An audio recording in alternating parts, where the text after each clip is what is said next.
The indexing guide has 3 functions, 2 of which I'll talk about in this video. And for these 2 functions, it can only be used in miter slots that have an undercut. So the first function it can be used for is a positive stop. And to use it for that function, we won't need the wood screws, so set those aside. I'll loosen these wing nuts. Slide it into the miter track. Position it where you're going to want your positive stop,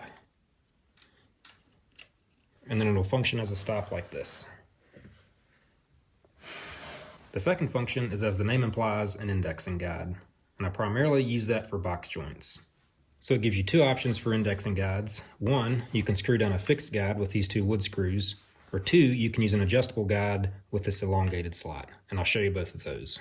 So if you want to use the fixed guide, you're going to make an indexing guide like this that has a tab that fits snug into your dado stock cut. So to secure this to the indexing guide, I'll remove this wing nut washer and screw.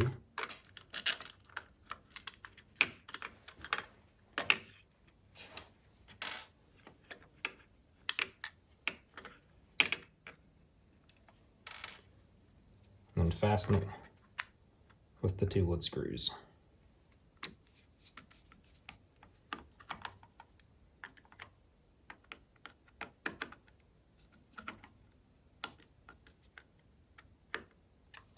And for an adjustable indexing pin, I'll take the fixed one off and fasten this one with the elongated slot.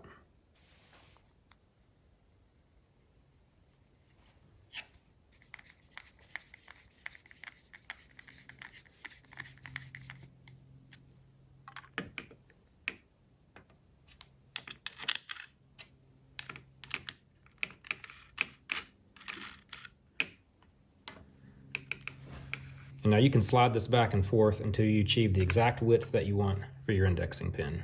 So for example, if this is the distance I want to move the stock every time for box joints, insert the indexing guide, move it up to the stock, and press your indexing guide in until it's snug.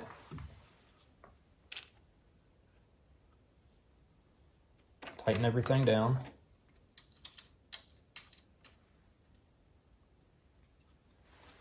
And now you're set up for moving your stock over the same distance for successive passes.